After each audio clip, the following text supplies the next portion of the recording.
Akshaya Tritiya sale April 19 and 20. Buy your favorite home appliances. Get up to 3 grams gold coin free. James and Co. Minnambalam நேயர்களுக்கு வணக்கம். நான் விஷால் பொலிவர். இன்றைய நேர்காணலில் நம்மோடு இணைந்திருக்கிறார் எழுத்தாளர், அரசியல் விமர்சகர் புதுமடம் ஹலீம் அவர்கள். வணக்கம். வணக்கம். கடந்த முறை நம்ம அலெக்சாவினுடைய வரலாற்றை பற்றி பேசியிருந்தோம். அதில் நீங்கள் பேசும்பொழுது இந்த சிலுவை யுத்தத்தை பற்றி சொல்லியிருந்தீங்க. இந்த சிலுவை யுத்தம்னா என்ன, இதோடைய வரலாற்று பின்னணியை சொல்லுங்கள். அது சிலுவை யுத்தம் என்பது மிக முக்கியமான ஒரு போர். அது ஒரு போராக நடக்கலை, 200 ஆண்டு கால இடைவெளியில் 8 முறை நடத்தப்பட்ட போர் ஒன்று. இரண்டாவது, இந்த சிலுவை யுத்தம் என்பது கிறிஸ்துவ சமூகம் இஸ்லாமிய சமூகத்தின் மேல் நடத்தப்பட்ட யுத்தம். அப்படி தான் நம்ம பார்க்கணும். இது வந்து ஒரு புரிதலுக்காக. இது ஏன் நடந்துச்சு, எங்கிருந்து எங்கே நடந்தது என்பது ரொம்ப முக்கியமான தரவு, சுவாரஸ்யமான வரலாற்று உண்மை. இந்த காலகட்டம் நம்ம எடுத்துக்கிட்டோம்னா கிபி 1090 1290, அப்போ கிட்டத்தட்ட 200 வருடம். 1090 கிபியிலிருந்து 1290, இந்த இடைப்பட்ட காலத்தில் நடத்தப்பட்டதான் 8 விதமான போர்கள். பல்வேறு காலத்தில் தொடர்ச்சியாக நடத்தலை. ஒவ்வொரு போருக்கும் இடையில் சில 2 ஆண்டு வருஷம் இருக்கும், 30 வருஷம் இருக்கும், இப்படி இடைவெளிகள் இருக்குது. ஏன் நடத்தப்பட்டது அப்படிங்கிறது ரொம்ப சுவாரஸ்யம். அதுக்கு இந்த போருக்கு போகிறதுக்கு முன்னாடி இது என்ன காரணம், எங்கேருந்து எங்கே நடத்தப்பட்டது அப்படிங்கிறதையும் நம்ம சொல்லிடலாம். இந்த போருடைய நோக்கமே வந்து ஜெருசலத்தை கைப்பற்றுவது தான். இன்றைக்கி பிரச்சனை போயிட்டுருக்குல்ல, ஜெருசலம், அலெக்சா. அப்போ அலெக்சா இல்லை, ஜெருசலம், அந்த மலைக்குன்று, பாலஸ்தீனம், அப்போ இஸ்ரேல் கிடையாது. அதை கைப்பற்றுவது என்பது. ஏன் அதை கைப்பற்றணும்னு நினச்சாங்க, யார் கைப்பற்றணும்னு நினச்சாங்க? பொதுவாக நமக்கு தெரியும், இந்த கிறிஸ்துவம், யூத மதத்துக்கு பின்னாடி வந்த கிறிஸ்துவம் ஜீசஸ் காலத்தில், இப்போ வந்து நம்ம அதைத்தான் 2026 வருடங்கள் முன்பாக, இந்த கிறிஸ்து ஒரு யூத குடும்பத்தை சார்ந்தவர் அப்படிங்கிறது நம்ம பல தடவை சொல்லியிருக்கோம், எல்லாருக்கும் தெரிஞ்ச விஷயம்தான். அவர் கூட இதே ஜெருசலத்துக்கு பக்கத்தில் இருக்கின்ற யோர்தான் ஆற்றங்கரையோரத்தில் இருக்கின்ற பெத்லஹேமில் பிறந்தார் அப்படிங்கிறத நம்ம படிச்சிருக்கோம்.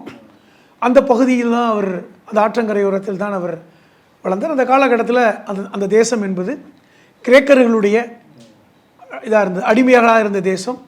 ஆனாலும் இஸ்ரேலில் யூத தேவாலயம் இருந்தது. அப்போ கிறிஸ்துவம் கிடையாது, கிரேக்கர் என்பது வேறொரு இதாக இருக்கும். அந்த காலகட்டத்தில் ஈரான்லாம் வந்து நெருப்பை வணங்கக்கூடியவர்கள் இருந்தாங்க. அடிப்படையில் ஈரானியர்கள் நெருப்பை வணங்கக்கூடியவர்கள், புரிஞ்சுக்குங்க. அப்போ எங்கேருந்து நெருப்பு வந்திருக்குன்னு நீங்கள் தெரிஞ்சுக்கணும்.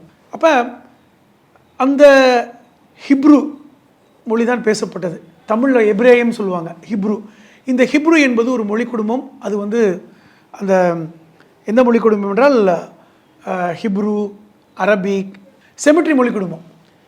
கிட்டத்தட்ட நம்ம எப்படி திராவிட மொழி குடும்பம் மாதிரி அது செமிட்ரிக் மொழி குடும்பம். இந்த ஹிப்ரு என்பது அப்பொழுது பேசப்பட்ட மொழியாக இருந்தது. இன்றைக்கி வழக்கொழிந்த மொழி. இன்றைக்கி எனக்கு தெரிஞ்ச உலக அளவில் ஒரு 7 லட்சம் பேர் தான் பேசுவாங்க. அதில் பெரும்பாலானவர்கள் யூத சமூகத்தை சார்ந்தவர்கள் பேசுகிறாங்க. அப்போ அந்த மொழியில் தான் பைபிள் இறக்கப்பட்டதுன்னு சொன்னாலும் அதிகமாக வந்து அது அச்சில் கொண்டு வரப்பட்டது கிரேக்கத்தில். முக்கியமானது கிரேக்கம் என்பது துருக்கி தான் கிரேக்கம். கிரீஸ்லேருந்து இஸ்தான்புல் வரை நடந்த ஏரியா தான் கிரேக்கம். கிரீஸ், பல்கேரியா, இஸ்தான்புல், இதெல்லாம் கிரேக்கம். அப்போ கான்ஸ்டான்டினோபிள், இதெல்லாம் கிரேக்கம். அவருடைய ஆட்சி தான் இங்கே இருந்தது. இரண்டாவது, ஒரு கிறிஸ்தவர்களை ஏற்றுக்கொண்டவுடன் அது கிரேக்கத்தில் தான் வந்து மொழி மாற்றம் நடந்தது. இந்த கிரேக்கம் என்பதும் ஒரு பழமையான மொழி. இந்த பக்கம் ரோமனில் வந்து லத்தீன் மொழி. அது அப்படியே ஸ்ப்ரெட் ஆகி தான் ரோம் வரைக்கும் கிறிஸ்டியானிட்டி பரவிடுது. அப்போ கிரேக்கத்திலும் லத்தீனிலும் தான் பைபிள் வந்து ரொம்ப பாப்புலராகுது. ஹிப்ரு வந்து அப்படி கொஞ்சமாக வழக்கொழிந்து போகுது.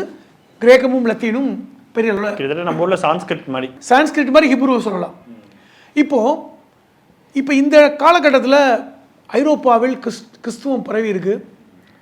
அப்போ என்ன சொன்னாங்கன்னா பாதிரிகள், அப்போ போப்லாம் கொண்டு வராங்க. அந்த பாப்பரசன் சொல்லக்கூடியவர்கள் ரோமை தலைநகராக கொண்டு அந்த இருக்கிறாங்க. லத்தீனில் தான் அந்த மொழி அதிகமாக ஆளுமை செய்கின்ற காலகட்டம். அப்போ அவங்க என்ன சொல்கிறாங்கன்னா, அந்த காலகட்டத்தில் கிபி 1000 மீண்டும் ஜீசஸ் வருவார் அப்படின்னு சொல்கிறாங்க. அதாவது நான் இது இது எந்த காலகட்டம் மோஸ்ட்லினா கிபி 700 800களிலெல்லாம் இது ரொம்ப பெரிய வேகம் எடுக்குது 1000ல். ஏன்னா ஜீசஸ் வருவார் இன்றைக்கி வரைக்கும் சொல்கிறாங்கல்ல. அப்போ 1000ல் வருவார் அப்படின்னு சொல்லும் பொழுது கிபி 1000ல் ஜீசஸ் வரலை, நடக்கலை. இப்போ என்ன ஆகுனா ஐரோப்பாவில் கிறிஸ்துவ மதத்தின் மேலே நம்பிக்கை குறையுது. என்னப்பா ஜீசஸ் வருவார் சொன்னார், வரல, சொல்லியே 70 வருஷம் ஆச்சு, எப்படி வரலையே? அப்போ இது ஒரு பொய். நிறைய பேர் கிறிஸ்துவத்திலேருந்து மத நம்பிக்கை இல்லாமல் நிறைய பேர் போகிறாங்க, ஏத்திஸ்டா. இப்போ இன்றைக்கும் ஏத்திஸ்டா இருக்கவன் அதை வச்சு தான் ஏத்திஸ்டா போகிறான். சும்மா சொல்லுவாங்க கிறிஸ்துவர் வரப்போகிறார், அதான் அவர் எங்கே வரப்போகிறார், இது சும்மா பொய்க்கதை, அவரை சிலுவையில் இருந்து கொண்டுட்டாங்க. அப்போ அப்படி ஏத்திஸ்டா போகிறத பார்த்து அப்பொழுது போப்பாக இருக்கின்ற ஏர்பன் 2 2ஆம் ஏர்பன்கிறவர் அப்போ போப்பாக இருக்கார். அவர் என்ன யுக்தி பண்ணுறாருன்னா, இது இவங்க சரிப்பட்டு வரல, கிறிஸ்துவ மதம் அழிந்து விடும், அப்போ நம்ம ஜெருசலத்தை கைப்பற்றினால்தான் ஜீசஸ் வருவார் என்ற நம்பிக்கை அவர்களுக்குள் இருக்குது. ஏன்னா ஜீசஸே ஜெருசலத்தில் தான் இறங்குவார் அப்படின்னு. அப்போ இவங்க என்ன தராங்க, நம்ம படை திரட்டி போய் ஜெருசலத்தை கைப்பற்றணும். ஏன்னா அந்த காலகட்டத்தில் ஜெருசலம் அதன் பகுதிகளில் எப்படி இருக்குன்னா முஸ்லீம் மன்னர்களுடைய ஆட்சியில் இருக்குது. அப்போலாம் ஏன்னா உங்களுக்கு கலீஃபா உமர் உடன்படிக்கை பற்றி பேசியிருக்கோம். இந்த 7ஆம் நூற்றாண்டில் கலீஃபா உமர் காலத்தில் அந்த பாலஸ்தீன பகுதியே அரபு நாட்டுடைய கட்டுப்பாடுக்கு வருது. அதுக்கப்புறம் பார்த்திங்கன்னா அந்த சார்ந்த மன்னர்கள் தான் அதை பயன்பட்டுக்கிட்டு இருக்காங்க. அங்கே யூதர்களும் இப்போ இல்லை, ரொம்ப மைனாரிட்டியாக கொஞ்சம் பேருக்கு இருக்காங்க இல்லையே. பெரும்பாலானவர்கள் அரபு மொழி பேசக்கூடியவர்கள், ஹிப்ரு கிட்டத்தட்ட அழிஞ்சு போயிடுச்சு. அப்போ அந்த ஜெருசலத்தை கைப்பற்றினால்தான் நம்முடைய ஜீசஸ் வருவார் அப்படின்னு படை திரட்டுறாங்க. அப்போ இதற்கு பேர் என்ன செய்கிறாங்கன்னா சிலுவை யுத்தம்னு பேர் வைக்கிறாரு இந்த போப் ஏர்பன் 2 அவர் பேர். இது இந்த கத்தோலிக்க திருச்சபையே கூடி முடிவெடுக்குது. நீங்க சொல்றது போப்புன்றது இப்போ வேட்டிகன் சிட்டில இருக்காங்க அவங்க, அந்த காலகட்டத்தில் இருந்த வாட்டிகன் போப். இப்போ இருக்கின்ற போப் மாதிரி அப்போ உங்க போப் இல்லை, அவர்கள் கிட்டத்தட்ட அரசர்கள் மாதிரி இருப்பாங்க. இப்போ இருக்கவங்களுக்கு தான் இப்பவும் அரசர் தான், வாட்டியனுடைய தலைவர் தான் அவர். ஆனாலும் அவர் அமைதிக்காக பேசக்கூடியவராக இருப்பாங்க. அப்போ இருக்கின்றதெல்லாம் ஒரு அதிரடியான செய்வாங்க. மன்னர்களே அவர்களுக்கு பார்த்து பயப்படுவாங்க. அதனால தான் இன்றைக்கி வரைக்கும் போப்புக்கு மரியாதை கொடுக்குறாங்க. கொஞ்சம் கொஞ்சமாக அது குறைஞ்சி போய்விட்டது.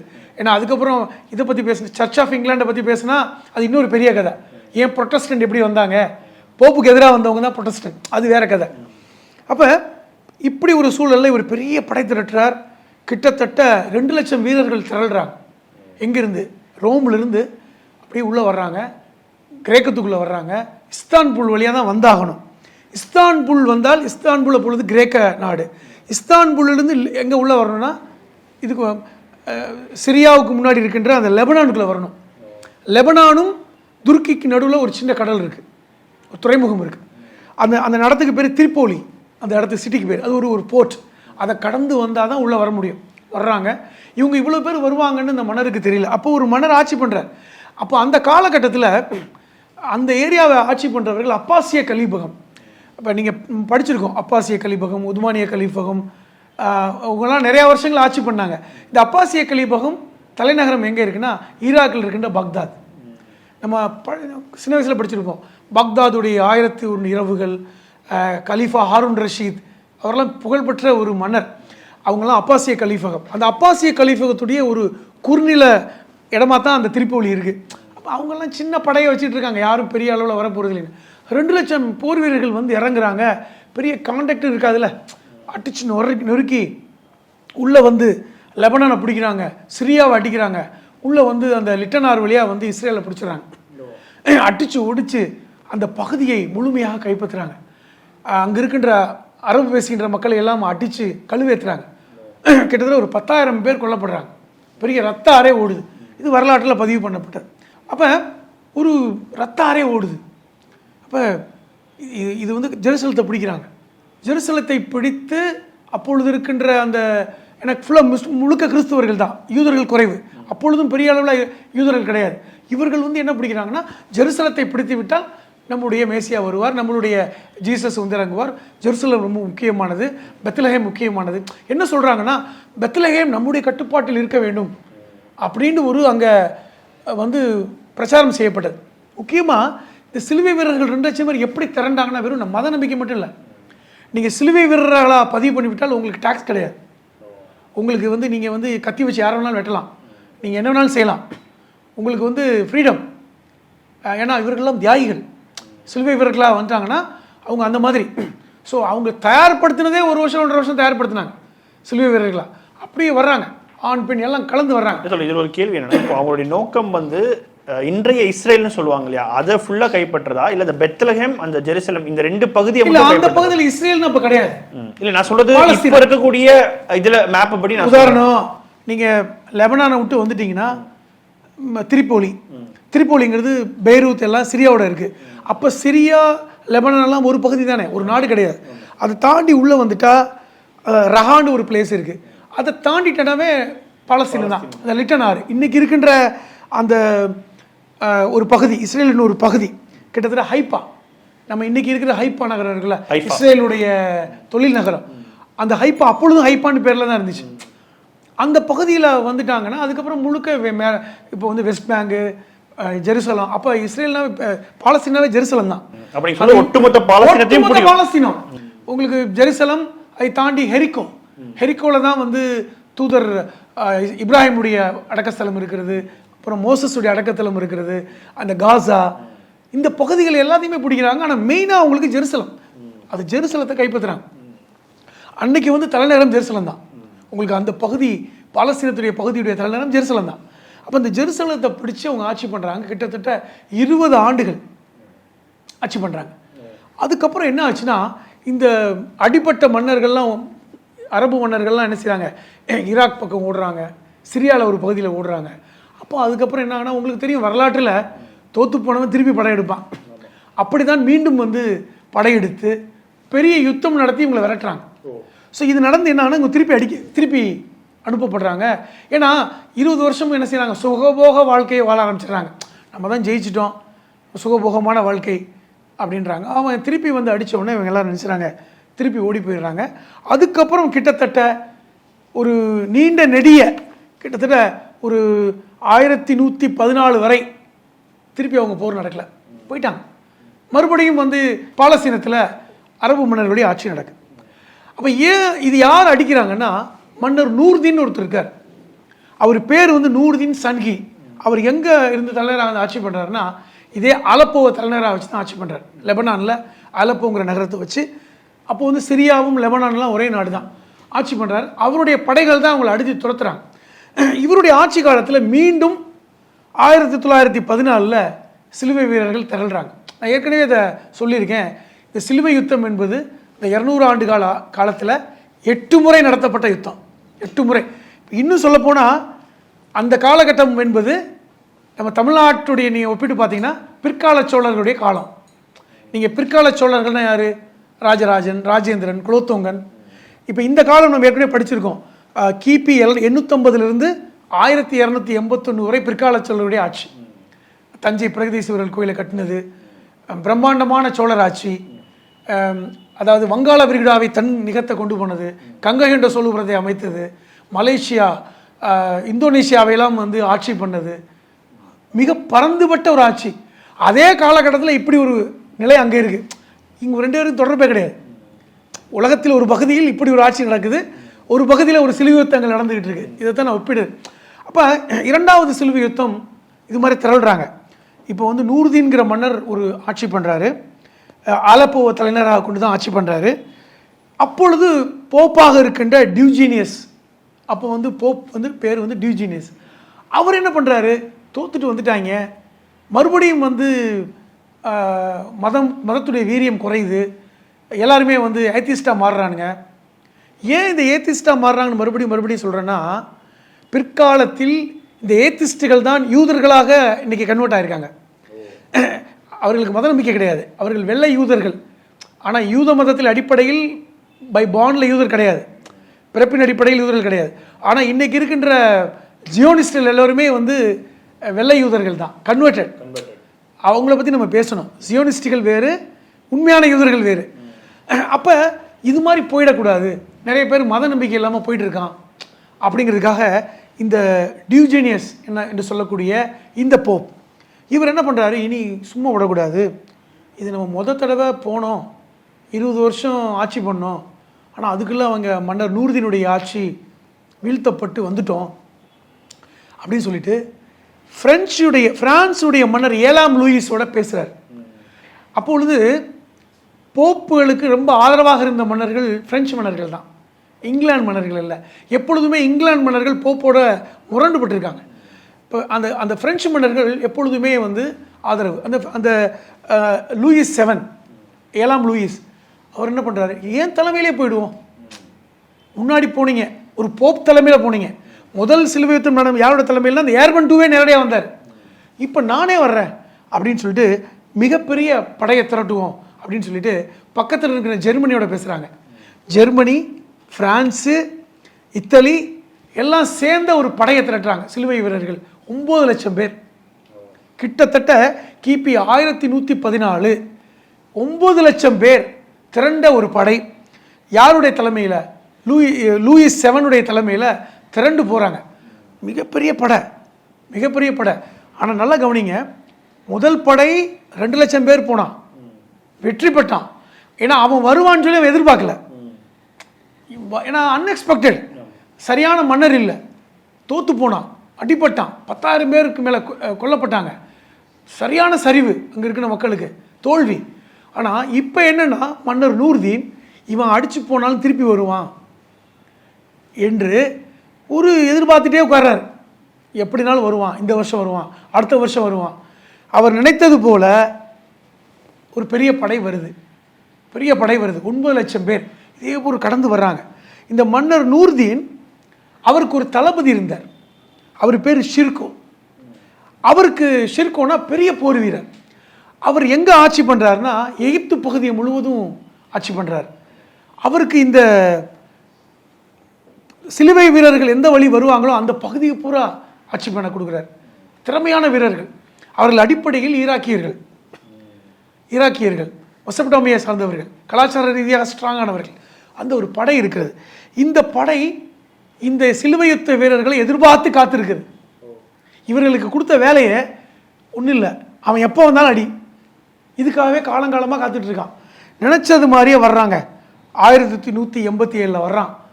பெரிய யுத்தம், 9 லட்சம் பேர். நீங்கள் நம்ப மாட்டீங்க, 9 லட்சம் பேரும் தோற்று திருப்பி ஓடுறாங்க. அப்போ எந்த அளவுக்கு எதிர்பார்ப்போடு அவங்க இருந்திருப்பாங்க.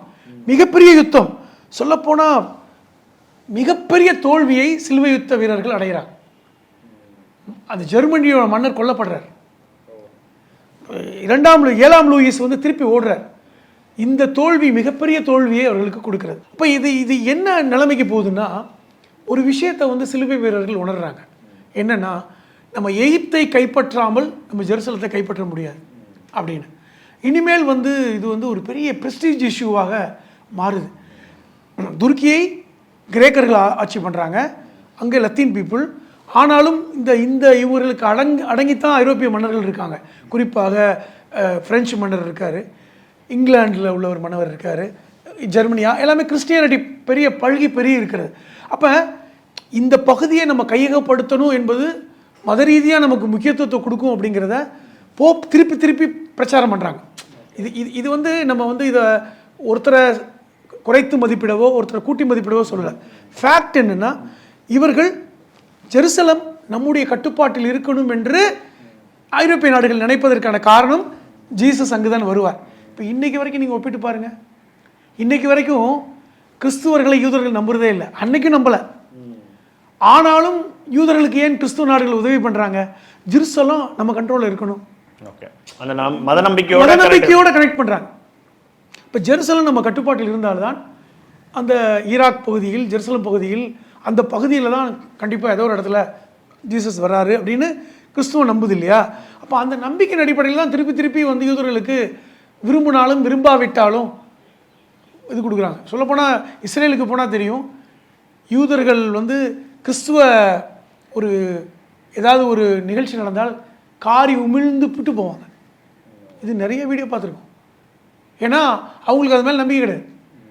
நாங்கள் வந்து அவரை கொலை பண்ணி போட்டுட்டோம், இன்ன வரைக்கும் நம்புகிறாங்க, நாங்கள் தான் சிலுவையில் அரைஞ்சிட்டோமே, அவர் எங்கே வந்தார், ஒரு உண்மையான இறை தூதராக இருந்தால் எங்களை வந்து அழிச்சிருக்கணும், அவர் உயிரோடு திரும்பி வந்திருக்கணும், அவர் வரலையே, அவர் தான் மறிச்சிட்டார, அவர் ஒரு சாதாரண மனிதர் என்கிற எண்ணம் பிரச்சாரம் யூதர்கள் மத்தியில் இருந்துகிட்டே இருக்கு. ஆனால் ஏன் வந்து கிறிஸ்துவத்தோடு அவங்க கை கோர்க்குறாங்க? தங்களுக்கு வேலை பார்க்க ஆட்கள் வேணும். இப்போ கிறிஸ்துவ மதத்தில் வந்து இன்றைக்கி இருக்க சிலர் தான் வந்து யூதர்களாக மாறினாங்கல்ல. இப்போ அந்த காலகட்டம் நம்ம பார்த்துருக்கோம். இப்போ மீண்டும் வந்து இஸ்ரேலில் பாலஸ்தீனத்தில் இஸ்ரேல் என்ற ஒரு நாடு உருவாகினதுக்கு முக்கியமான காரணம் எடுத்த ஒரு முக்கியமான டிசிஷன் தான். அது வரைக்கும் பிறப்பின் அடிப்படையில் தான் யூதராக முடியும் என்கிற இடத்த மாற்றினாங்க. எப்படி மாற்றினாங்க? யார் வேண்டுமானாலும் யூதராக மாற்றிக்கொள்ளலாம், ஆனால் அவங்க பேர் யூதர் கிடையாது, அவங்களுக்கு பேர் ஜியோனிஸ்ட். இது ஒரு ஜியோனிச தத்துவம். ஜியோனிச தத்துவம் என்றால் என்னென்னா, நீங்கள் வந்து யூதராக கன்வெர்ட் பண்ணிக்கலாம், ஆனால் நீங்கள் செகண்ட் குவாலிட்டி யூதர். ஆனால் உங்களுக்கு யூதருக்கான எல்லா அடையாளம் கொடுப்போம், வரணும். நீங்கள் வந்து போயெல்லாம் எல்லாம் வேலையெல்லாம் பண்ண முடியாது. இந்த இந்த ராபிக்களாக நீங்கள் ஆக முடியாது. ராபிக்கல் என்றால் அந்த கோயிலுடைய புரோகிதர் அல்லது வந்து ஒரு ஃபாதர் தலைமை, அது ஆக முடியாது. அதுக்கு வந்து நீங்கள் வந்து அந்த டிஎன்ஏ வேணும். ஆனால் நீங்கள் வந்து பிரார்த்தனை பண்ணலாம், எங்களோட போரிடலாம், எங்களோட எல்லா வேலையும் பண்ணலாம், எங்கள் மொழியை கற்றுக்கலாம், எங்கள் மத அடிப்படையில் திருமணம் பண்ணிக்கலாம், உங்களுக்கு நாங்கள் அந்த இதெல்லாம் கொடுத்துருவோம். ஆனால் நீங்கள் ஜியோனிஸ்ட். அந்த விஷயத்தை வந்து ஒரு 18ஆம் நூற்றாண்டில் அந்த யூத மத குருமார்கள் கண்டுபிடிச்சது தான். அதன் அடிப்படையில் தான் இன்றைக்கி அந்த ஒற்றுமை இருக்குது அப்படிங்கிறத நம்ம புரிஞ்சுக்கணும். இப்போ இன்றைக்கி இருக்கின்ற பல்வேறு நபர்கள் அதை சார்ந்தவர்கள் தான். இப்போ இருக்கின்ற நெதன்யாவு கூட ஜியோனிஸ்ட் தான். ஆனால் அமெரிக்க ஜனாதிபதி ட்ரம்புடைய மருமகன் இருக்கார்ல, ஜாரட் குஷ்னர், அவங்களாம் அடிப்படையில் யூதர்கள். அவங்களுடைய தாத்தா வந்து இஸ்ரேலில் ஹிட்லருடைய வதை முகாமிலிருந்து தப்பி வந்தவர். அதை நீங்கள் பார்க்கணும். அதுக்கப்புறம் தான் இந்த முடிவு எடுக்கிறாங்க. இந்த மாதிரி முடிவுகள் எடுக்கப்பட்டது இப்படி ஒரு பின்னிப்பிணைந்த வரலாறு தான். இப்போ இந்த 2ஆம் சிலுவை யுத்தம் இப்படி தான் தோல்வி அடைந்து புறமுதுகடி ஓடினார்கள். அதற்கு காரணம் மன்னர் நூருதீன் சன்ஹி அவரும் அவரை சார்ந்தவர்களும் பலம் வாய்ந்த மன்னர்களாக இருந்தாங்க.